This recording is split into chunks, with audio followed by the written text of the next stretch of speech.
So Amanda said before I could record a video today, I had to go and get a haircut. Now that I got my haircut, I can do the review. Hey there, Internet Best Buddies, welcome back to the channel. As always, I'm Ray, and today we're going to be looking at another game. What game? Well, that would be Titan Souls. So in the game, you're this guy with a one-shot kill bow and arrow that's going up against a bunch of unique bosses in a lot of different dungeons. It's a pretty straightforward premise. But what were my thoughts on the game? Well, here you go. So the best way to describe this game is if Dark Souls was top-down, only had bosses, and had pixelated graphics.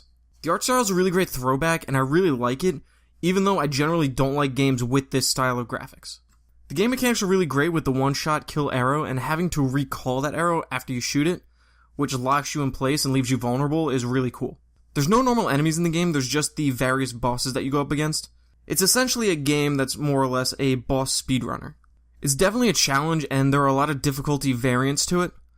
For one, there's a game mode where you only have one life to live, and if you die, you start at the beginning. There's another one where you don't sprint or dodge. Like, you can't do that at all, you can't evade. Which I would imagine is really hard, and I don't know if I'll ever be able to actually try to tackle that. Unfortunately, there isn't a casual mode for my friend Kenny, because he really has a hard time with these kinds of games. It's a real shame. There's really good music in the game as well, which I was surprised by, and it also has a really good sense of exploration. Unlike the Dark Souls games, where the story is kind of hidden in all the items and just the world in general, there's no real story element to this game.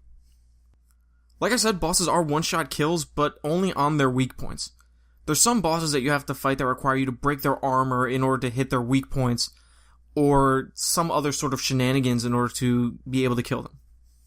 For example, there's a slime blob boss in the beginning of the game with a heart in the middle, and you shoot him and he splits into two separate slime balls, and you constantly have to whittle him down in order to kill him. Also for me, there weren't enough respawn points, and I really would prefer if they were closer to the areas that you had just died in. Even though I really enjoy it, this is not a game where I could just sit down for hours and just plug away at it. This game for me is when I'm just bored, not really knowing what else to do, and I really want to challenge myself, so I'll throw this on and try to beat a boss. I say try because, as you can see from the footage, I'm not very far in the game, because it is pretty tough. Honestly, if you like any of the Souls games, or you like Bloodborne like I do, this will be a great game to just add to your collection. Titan Souls gets a 7 out of 10. Apparently I really like games that make me want to throw my controller against the wall. So my question for you guys is, what's your favorite game in this genre? Is it one of the Dark Souls games?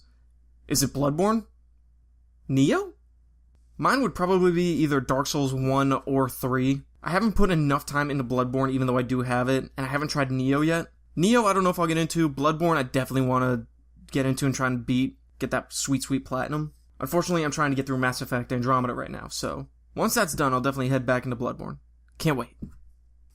Titan Souls will run you about $15 on either PlayStation or Steam. So what I'm going to do is I'm going to leave some affiliate links down below. For those of you that don't know, affiliate links are basically, you go to the website through the link, you buy something, and I get a little bit of a commission.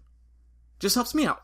But yeah, so those links are going to be down below. I'm going to leave some Steam money, some PlayStation money, in case you don't want to put your actual card on those services. I'll leave a link to Dark Souls 3 down below, just because that's the most recent entry in the series. I'll leave a link to Bloodborne, and I'll leave a link to Neo. So there, you have your pick of the litter. If you want the run of the litter, get Dark Souls 2. As always, if you haven't done so already, go down and subscribe so you can stay up to date with all the content that I put out. Definitely give the video a like and share it with a friend. Maybe one you want to try to co-op these games with. Some of the games on the list do have co-op, so I mean, everything's more fun with friends. Or internet best buddies. Thanks again for watching, everybody. See ya.